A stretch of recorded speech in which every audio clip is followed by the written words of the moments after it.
Good evening, everyone. Is everyone happy if I start?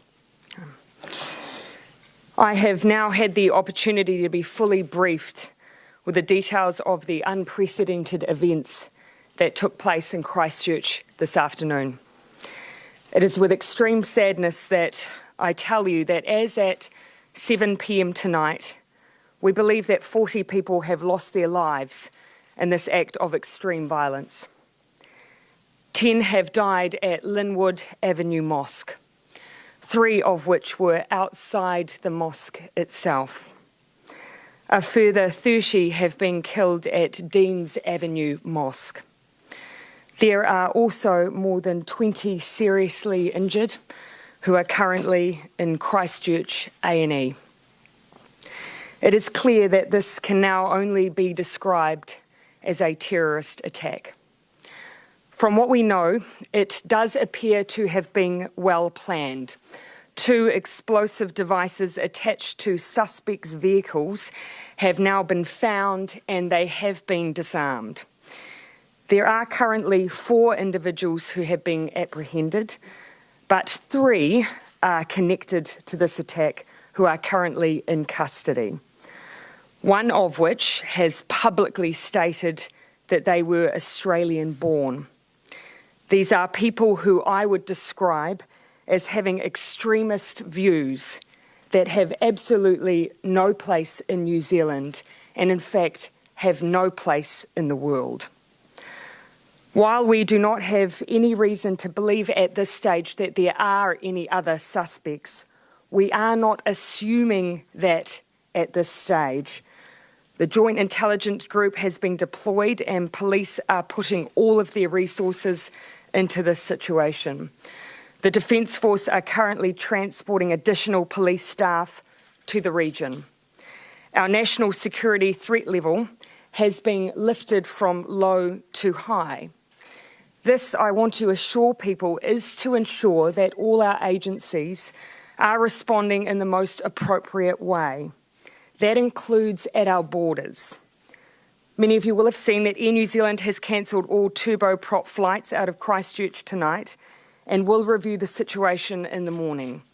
Jet services both domestically and internationally are continuing to operate.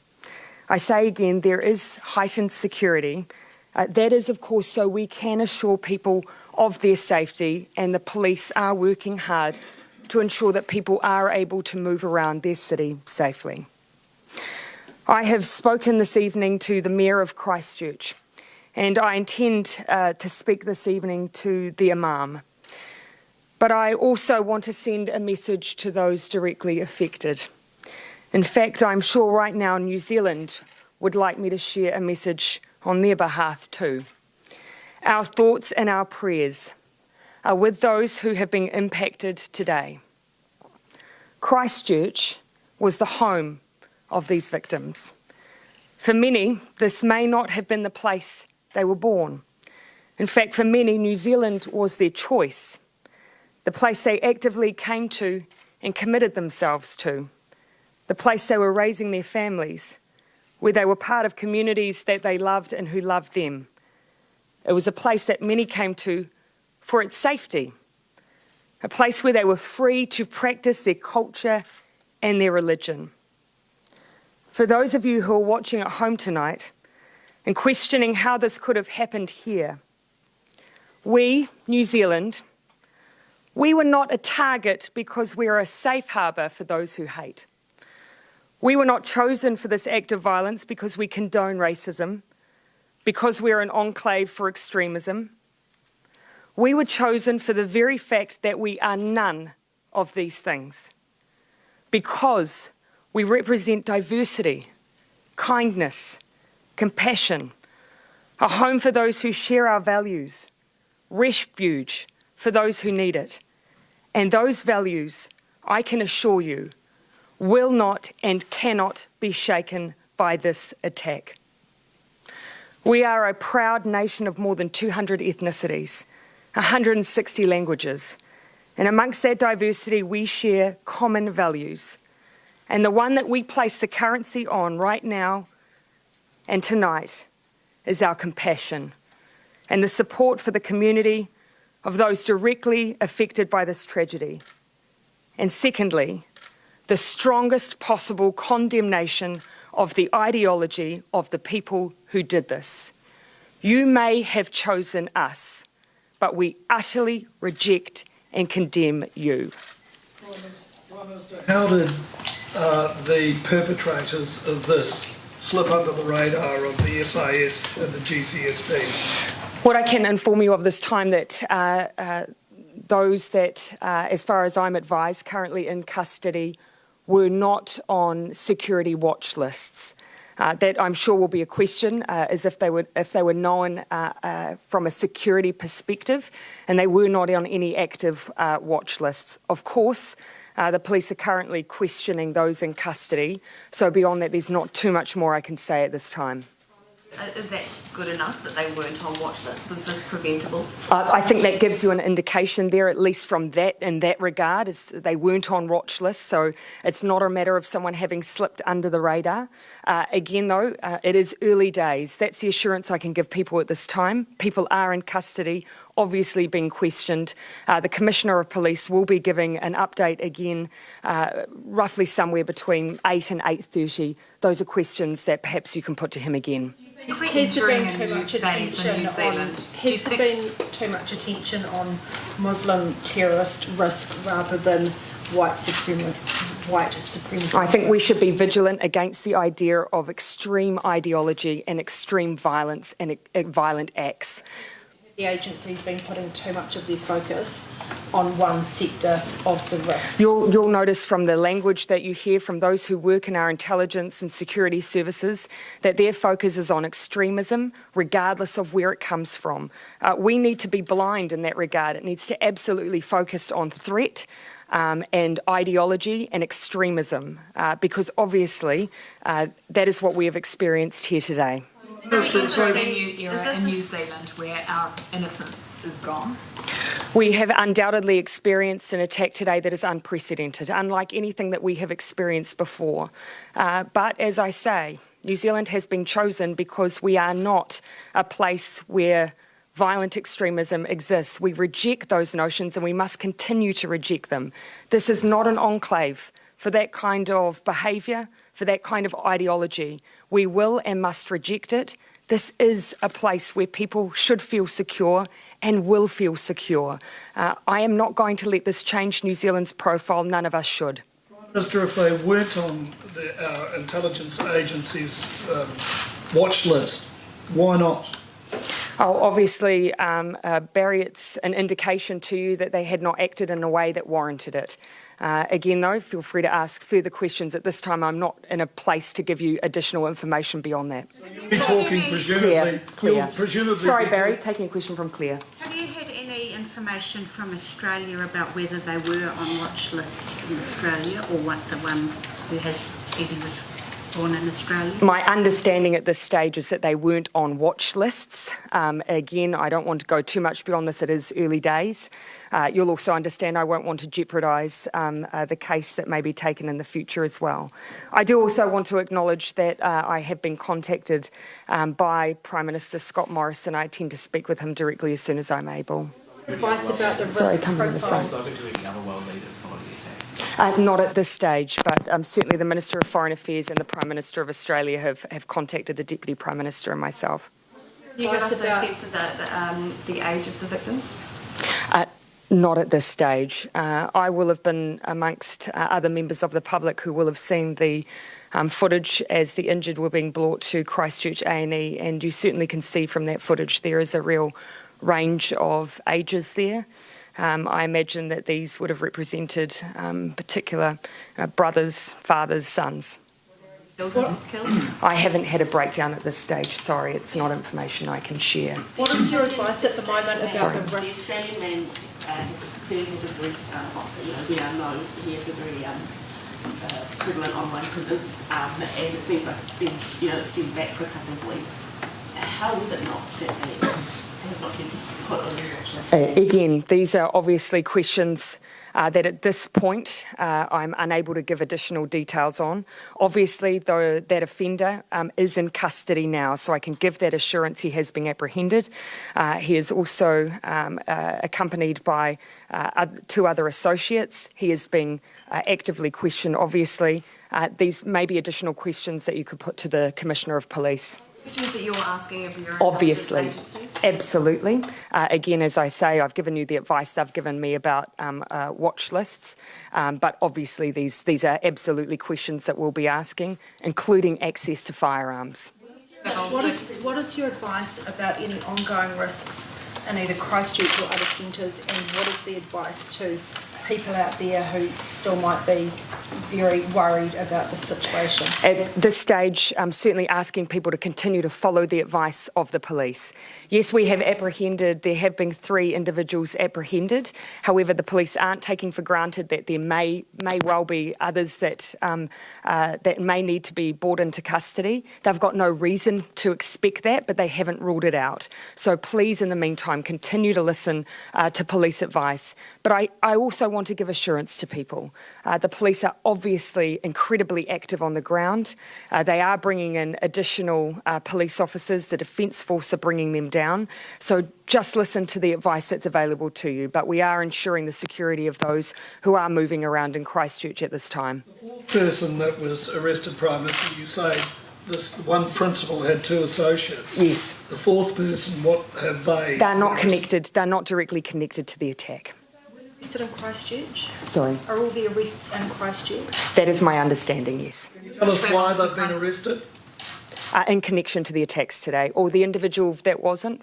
That would be a question for Commissioner Bush. I'm not sure if that's something I'm able to share, but they're not anyone who is a threat to the public. Think about the relationship of those arrested have to one another. Do they share the same ideology, or what is their... Certainly that is the assumption that I would make at this stage. We've seen from one of the offenders that they have publicised their ideology.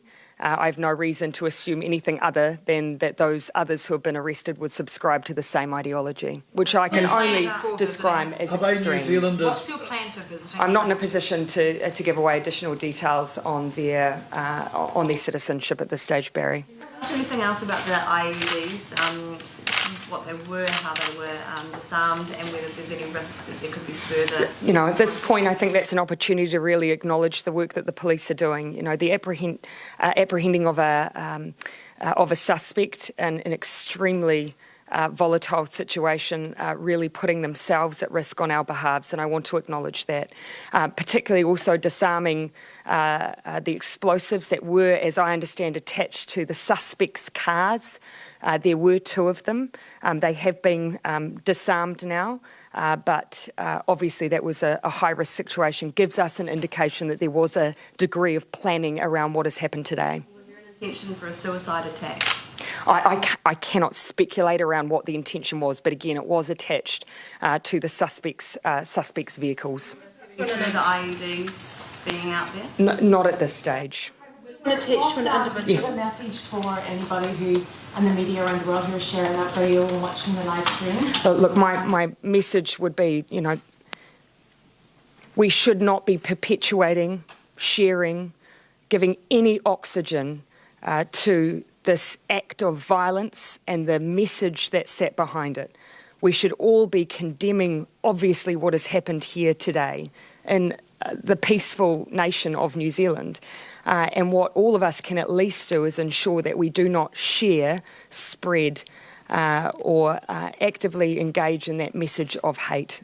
We have been given assurance that online, at least those platforms where some of those images have been shared are actively being removed. But I just ask people, don't share them.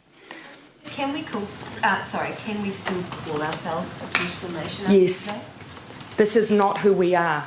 This act was not a reflection of who we are as a nation. That is why so many New Zealanders, every New Zealander I imagine, will be shocked by this today, because this isn't who we are. You know, this is something that all of us will utterly reject. And of course, it will take time to heal, and tonight our thoughts and our prayers need to be with those affected. But I'm sure, of course, that all of us want to retain the identity we have as a nation, because that's why those who live here live here. Prepared as Prime Minister for this to happen in New Zealand? Of course, our agencies always need to be prepared. We need to be vigilant. We need to ensure that if we have an act like this on our shores, that we respond quickly to give assurances to the public that we can protect them and that their safety is top of mind. So we are always prepared. Are we personally prepared for these things to happen? An event like this, of course, is always a shock, but for our agencies, we were ready. In other countries around the world, when they've seen attacks like this, there have unfortunately been copycat attacks or kind of follow-up attacks. Is that a concern in New Zealand? We must always be vigilant. Obviously, we've lifted our threat level from low to high. That's, of course, so that we can continue to give assurance to the public around their safety. It means we've heightened our response from our agencies at the border, at the airport. In fact, at every level, we have a heightened response. And again, that's so we can give that assurance of safety to the public. Is he doing enough or there are agencies doing enough in the lead up? Oh, certainly, as I say, of course, events like this, we always have preparations in place, and of course we'll always be working to ensure that we've adequately responded. Christchurch? Yeah, I'm very keen to travel as soon as I can, but of course within reason, taking advice from the police around when I can do that in such a way that doesn't interfere with their operational work. My hope is that at the very latest that I'll be down there tomorrow. And you'd heard from Scott Morrison. Are there any world leaders around the world that have contacted you in the wake of this attack? Look, some of that may have come directly to the Ministry of Foreign Affairs and Trade, but at least I know directly, certainly from Australia at this stage. Often messages are conveyed via social media as well, and I'm sure everyone would want to thank them for their thoughts and their offer of assessance. That there was an IRD at the hospital, whether there were any shots fired or whether that was ever a shooting scene? No, I haven't had any information that that confirms that at all. No. And that there was an IED found on an individual? No, I cannot confirm that. Do feel free to put that question to the Commissioner. So presumably you'll be having more meetings with our intelligence agencies to find out just what went on and why these people were missed. When are you going to be meeting with them again? Look, I expect I'm likely to reconvene with them again this evening. You'll appreciate, Barry, that at the moment our immediate response is on ensuring the safety of those in Christchurch, ensuring that the police have everything they need from an operational perspective to secure the areas and be assured that everyone who should be in custody is, acknowledging that they have moved extremely quickly to have those individuals already in custody. Of course, we will continue to look at the details around the suspects and every element of this attack, but tonight it's about securing the safety of others. How many gunmen or gunwomen there were in this attack? At this stage, again, as I say, 3 have been arrested. We have no reason to suspect at this stage there were others, but we haven't obviously ruled that out at this stage. They actually use firearms? I cannot give you 100% assurance of that, but certainly all 3 are connected. Will you be getting any additional security, or will there be any additional security at the Parliament? Look, at this stage, obviously, I'm one of the members of Parliament that always has a security detail with me. Obviously, at the moment that we were informed of this situation, there was a slightly heightened presence, but I expect that soon that will probably resume back to my normal presence. Just back on the previous question, it was separate offenders at Linwood and Hagley? It was separate offenders who, look, I can't give specifics around who was directly involved at each mosque, and nor am I sure at this stage that that's detail that we're sharing. Do feel free to put the question to the Commissioner, though. Can I just clarify? Yes. You might have answered this before, but police didn't have these people under active investigation or had them were aware of them? That is my understanding. Kiwis across New Zealand who want to do something for the Muslim community currently. Sorry? Do you have any advice for the Kiwis across New Zealand who want to do something for the Muslim community currently? This stage, advice has been given to those who would usually wish to worship at their local mosque, that for the time being they're being asked to just not to congregate there. But in time, my hope would be that the outpouring of compassion and support that I know New Zealanders will want to show it to them. Show it to the members of the community who sought to worship safely and who were the victims of this attack today. And I know New Zealanders will want to do that. That is Australian born, but do you know how long he has been in New Zealand? My understanding that it is a relatively short period of time since last entry into New Zealand. Again, I don't want to get into too many details around that because that's still an emerging picture. Nationality watch list, we do know that he didn't have any prior convictions. Sorry. So if he wasn't on any... What I'll say at the moment is that they weren't on a watch list. Again, I'm cautious around how much more I say, given that we have individuals in custody and I don't want to jeopardise the case. But that may be detail that the Commissioner may be willing to share. All right, everyone. Look, I'll look to reconvene and give you any additional insights I can tomorrow.